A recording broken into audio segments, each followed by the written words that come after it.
What happens when loyalty crumbles and championship gold means nothing?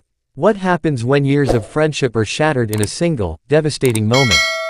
Ladies and gentlemen, welcome to WWE Sphere, and tonight we're diving deep into one of the most heart-wrenching betrayals in recent WWE history. Kairi Sane has turned on Asuka, their tag team championship reign has ended in chaos, and the shockwaves are still being felt throughout Monday Night Raw. Stay tuned, because this story has layers you won't believe. What's up, WWE Sphere family? If you're new here, hit that subscribe button and ring the bell because we bring you the most comprehensive wrestling analysis, breakdowns, and predictions every single week. And trust me, you're going to want to be here for what comes next. Tonight, we witnessed something that nobody saw coming. The bond between Asuka and Kairi Sane, two of the most dominant and respected women in professional wrestling, has been severed. Their tag team championship reign, which many believed would last for months, came crashing down on Monday Night Raw in the most dramatic fashion possible. But this isn't just about a title change. This is about betrayal. This is about ambition. This is about what happens when personal glory becomes more important than partnership. So let's break down exactly what happened, why it happened, and what this means for the future of both superstars and the entire women's division. Before we get to the betrayal itself, we need to understand the journey that led us here. Asuka and Kairi Sane weren't just tag team partners, they were sisters in arms. Both hailing from Japan, both products of incredible wrestling traditions, they formed a connection that seemed unbreakable. When they first joined forces, it felt like destiny. Their in-ring chemistry was undeniable. Asuka, the Empress of Tomorrow, brought her striking prowess and submission expertise. Kairi, the Pirate Princess, brought her high-flying offense and that devastating insane elbow. Together, they were a perfect storm of talent. But if you've been paying attention over the past few weeks, the signs were there.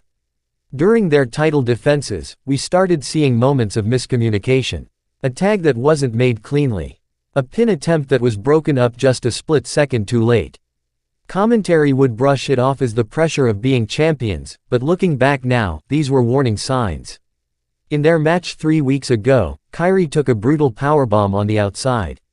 Asuka was focused on the opponent in the ring, and Kairi had to pull herself back into the match. The camera caught a look on Kairi's face, frustration, maybe even resentment. At the time, we thought it was just the pain talking. We were wrong. 2 weeks ago, after a successful title defense, Asuka celebrated while Kairi was still down in the corner, nursing her injuries. The celebration felt tone-deaf. The partnership was showing stress fractures, and the WWE Universe was starting to whisper. Could the end be near? Last week, things got even more tense. During a backstage interview, when asked about their upcoming title defense, Asuka spoke confidently about their championship reign. But the emphasis seemed to be on her accomplishments, her legacy, her dominance. Kairi stood beside her, silent, her expression unreadable. That's when the smart money started betting on an implosion. Now let's talk about the match itself. Coming into Monday Night Raw, Asuka and Kairi Sane were defending their tag team championships against a team that has been hungry, determined, and ready to seize their moment.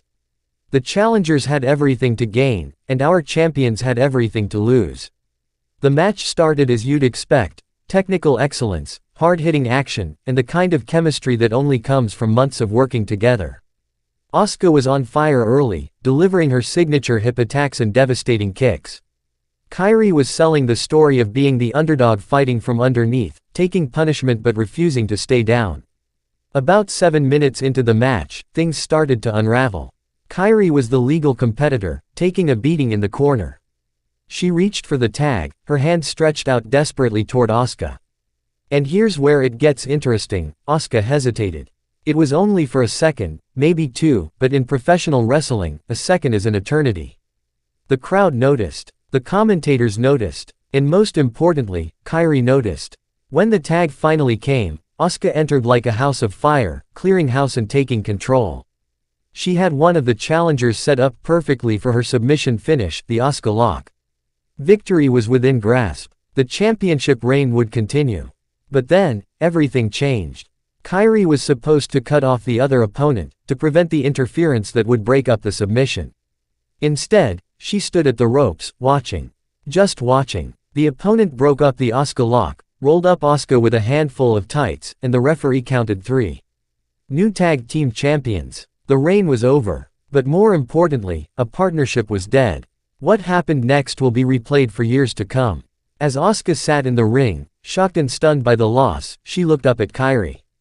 You could see the confusion in her eyes. Why didn't you make the save? What happened? Kairi's expression was cold, calculating. This wasn't an accident. This wasn't a mistake. This was a choice. Asuka got to her feet, trying to understand, maybe trying to salvage the moment. She extended her hand, perhaps looking for reassurance, for solidarity in defeat. Sisters in arms, remember. We'll get through this together. Kairi looked at that hand for what felt like an eternity. Then she struck. The forearm shot caught Asuka completely off guard. The Empress stumbled backward, betrayal written across her face even more than pain. But Kairi wasn't finished. She grabbed Asuka and delivered a thunderous neckbreaker. Then another. The crowd was in absolute shock, a mixture of boos and stunned silence filling the arena. Kairi pulled Asuka to her feet one more time, positioned her on the turnbuckle, climbed up, and delivered the insane elbow, the same move that had won them so many matches together, directly onto her former partner. The impact was sickening. Asuka lay motionless in the center of the ring. And Kairi. She stood tall, no emotion on her face, and raised her own hand in victory. Not as a tag team champion. Not as a partner, but as an individual who had just declared war on the woman she once called her friend. The message was clear: Kairi Sane is done living in anyone's shadow. So what does this mean for both superstars? Let's break it down. For Asuka, this is a devastating blow on multiple levels. She's lost the tag team championships, yes, but more than that, she's lost an ally, a friend, someone she trusted implicitly. The Empress of Tomorrow has been betrayed before in her career, but this one cuts deeper because of the cultural and personal connection she shared with Kairi. But here's the thing about Asuka: she's one of the toughest competitors in WWE history. She's been a champion on multiple continents. She's defeated the best in the world. This betrayal will fuel her, and when Asuka is motivated by anger and vengeance, she becomes absolutely unstoppable. Kairi Sane may have just awakened something dangerous. For Kairi, this is the moment she's been building toward, consciously or not. For too long, she's been seen as the sidekick, the supporting player in Asuka's story. She's immensely talented, capable of being a main event star in her own right, but the shadow of the Empress has always loomed large. This betrayal is Kairi's declaration of independence.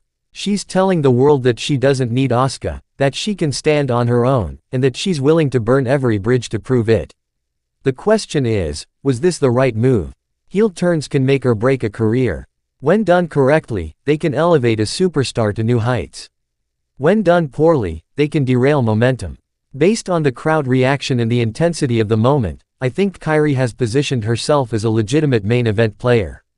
The WWE Universe will want to see Asuka get her revenge, which means these two are about to be involved in one of the hottest feuds in the women's division. The landscape of Monday Night Raw has completely changed. The tag team division has new champions. The women's division has a red-hot rivalry brewing. And the WWE Universe is buzzing with anticipation about what comes next. My prediction: this feud is going to be personal, physical, and absolutely spectacular. We're talking about two of the most gifted in-ring performers in the world, and now they have real emotion, real stakes, and a real story to tell. Expect weapons. Expect stipulations. Expect both women to push each other to their absolute limits. I wouldn't be surprised if this rivalry culminates at a major premium live event, possibly in a no disqualification match or even inside a steel cage. These two need to settle this score decisively, and WWE is going to give them the platform to do it. Here's my bold prediction: this betrayal will ultimately be the best thing that ever happened to both of them. Asuka will rediscover the edge that made her unstoppable. Kairi will finally step into the spotlight as a singles competitor. And when the dust settles, both women will be elevated. But that's just my take. Now I want to hear from you, WWE Sphere family. Drop a comment below. Are you Team Asuka or Team Kairi? Do you think this betrayal was justified? And what match stipulation do you want to see these two compete in? Let's discuss. If you enjoyed this breakdown, smash that like button, subscribe if you haven't already, and hit the notification bell so you never miss our wrestling analysis. Share this video with your fellow wrestling fans because this is a moment that everyone needs to be talking about. Thank you so much for watching WWE Sphere. I'll catch you in the next one. Until then, keep watching, keep analyzing, and most importantly, keep enjoying the incredible world of professional wrestling.